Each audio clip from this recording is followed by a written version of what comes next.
What is going on YouTube? It is your boy GZTV back with another video, and in this video we are going to be talking about the 2016 American superhero film based on the DC Comics supervillain anti-hero team of the same name. We have the Suicide Squad, and this has been a long time coming for me because ever since this movie came out and I saw like the iconic soundtrack with like Heathens and Sucker for Pain, I always wanted to dive into the Zack Snyder DC films, and in specific the Suicide Squad series.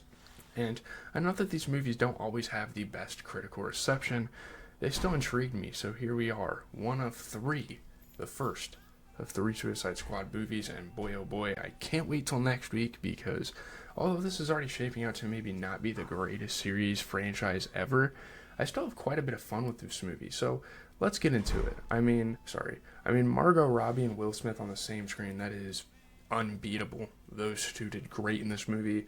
This was a fun movie, so let's just get into everything good, everything bad, everything okay. Obviously, we're going to start with the premise just to give you guys an idea. If you haven't watched the movie yet, I'm going to try not to spoil it so much, but there you go. So getting into the premise, this movie follows a group of villains in the DC universe that are metahuman, wanted, dangerous, and currently incarcerated.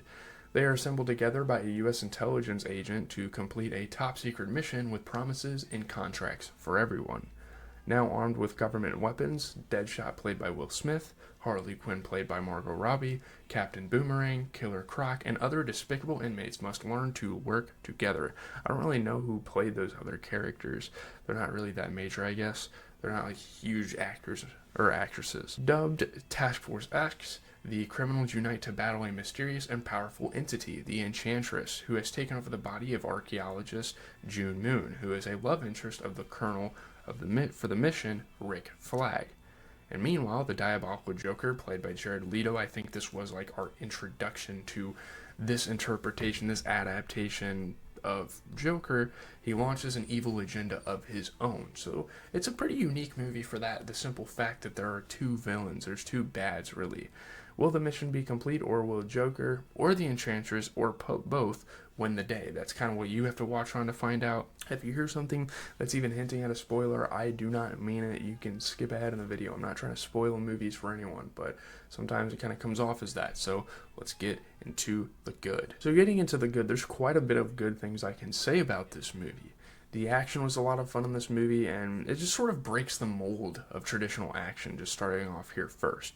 You know, like the action superhero sequences, it kind of just breaks away from that. Because now we get a showcase of all the badass villains that are contained in the DCEU, and this really showcases characters like Deadshot and Diablo well, which most people aren't really familiar with from the comic books or from the previous DC movies. In DC, I'm going to compare DC to Marvel a lot in this video, but DC, in my opinion, has better villains than Marvel. Obviously, the hit villains in the DCEU are great in this movie, and in general, you have Joker, Penguin, Harley Quinn, Killer Croc, Two-Face, all of these guys, but Deadshot and Diablo, and even like Slingshot being thrown in the mix for a quick second, it was awesome. It was a cool way to showcase some villains that not a lot of people are familiar with. I am officially a fan of Deadshot, and it is all because of Will Smith's gangster, cold delivery, badass portrayal of the character. And that is the other thing, that is another huge positive of the movie.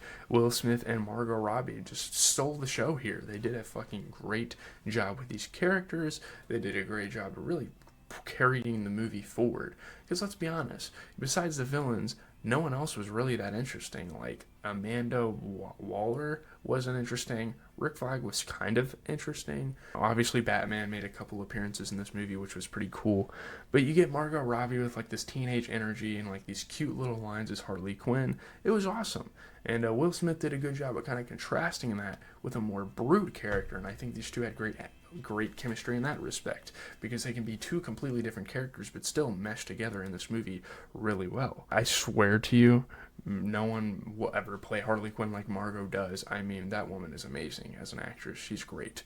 Obviously, people like to comment on her looks, and she's beautiful, but like her as an actress, she's fucking great. She's been in so many amazing movies. But we'll see what Lady Gaga does, but good luck, because the bar's been set, and it's real high.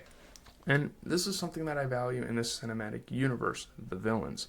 The unique styles, personalities, backstories, of obviously the superheroes as well. You know, Batman and Superman have great auras to their characters, but also the villains. Sorry, does Marvel do a good job at this with their villains and characters? Sure. But DC kind of one-ups them in that category, and movies like this, the Dark Knight trilogy movies, the standalone Joker film, sequel coming soon, really shows how well DC does in this category, and I love that. I love that this movie could like, at the time, kind of add to like the Dark Knight trilogy. Obviously the Joker came out later, but it can add to like series like that, and you know, building up different characters. Like Harley Quinn didn't really have that much of a build up. Maybe in the cartoons, but she didn't really have that much of like a character backstory, like an anthology on her. So it's pretty cool to see somewhat of that. And I think in Birds of Prey it kind of dives deeper into that, which I'm super duper excited for. And also the whole premise is fucking amazing. These villains are imprisoned and they're taken out of prison to do this contract. I think that's an awesome premise, and not something that a lot of superhero movies and franchises can come up with. The prison element adds a sort of realism to it that Marvel just doesn't have. You know, they have all these intergalactic characters like Thanos, Loki, Ultron. I actually like this movie in all honesty, but it definitely has its flaws, and we're going to get into that. So getting into the bad, getting into the flaws, probably the only major one is that Jared Leto as Joker just isn't the greatest. I could have probably put this in mixed, but like retrospectively, we have at least 3 Jokers that were better, without really an argument. With more recently, Joaquin Phoenix is great, and he's getting a second movie. Heath Ledger, R.I.P. the Legend, present throughout the Dark Knight series, the trilogy. Then you get Jack Nicholson, who is in a lot of like the early ass Batman movies like Batman Begins and all that stuff. This Joker looks cool as fuck, obviously. Like the character design is insane on Jared Leto. Like the grills, the jewelry, the face paint looks pretty cool. But Jared kind of fails to capture the maniacal nature of this character, especially compared to the actors that I just named. The laugh isn't as good, his comments and his tone aren't as snarky as some of the ones I just mentioned. I don't know, he's just not really up there. Also, another bad thing is 2 hours is way too long, and I feel like there may have been 1 or 2 too many action sequences leading up to the third act. And this is like where it gets to the point where, they're fighting Enchantress in the third act, and it just completely flew by. It didn't seem like as much of a struggle as even them fighting these weird alien warp-headed guys. It didn't even seem like it was much of a struggle. It didn't even seem like the boss battle. No, the pacing was not great, I'm not gonna lie. And something else I did notice, Killer Croc didn't get as much screen time, lines, action sequences as he should have. Not even like half as much. Like, he is debatably a top 3 villain in this universe, and for some reason they decide Deadshot takes the cake and that he is like the main villain, when really it should have been Killer Croc. That's the main villain with Harley Quinn in that kind of like fighting group. We know we have the Joker. Get that it's Will Smith, but dude, Killer Croc definitely deserved better in this movie. Getting into the to me, the highlight mixed factor in this film is simply the fact that I am completely unfamiliar with a couple of the villains and their backstories. Sure, they are all intriguing characters and all look super cool, but the character development on these characters, any character that wasn't Will Smith or Margot Robbie, were kind of piss poor. I mean, you go back and you look at what they want and you look at their backstories a little bit, but for someone that is completely unfamiliar with a guy like Slingshot, who literally just comes out of nowhere and no one says anything, I don't know. It's not really a detriment to the movie, but the Flame dude kind of had a backstory, I guess. But Captain Boomerang, I guess he robs banks, but we didn't know anything about this character. All we know is he robs banks and throws boomerangs around. Another minor mixed element is that this movie is crammed in between 2 movie storylines with Batman vs. Superman and Justice League. This movie does pretty well as a standalone if you are at least a little knowledgeable on the characters through, let's say, the Gotham series and all the other Batman movies, but it's sort of frustrating that to really get the best experience out of this movie, and I feel like I failed to kind of do this. You would have to go back and watch it sequentially.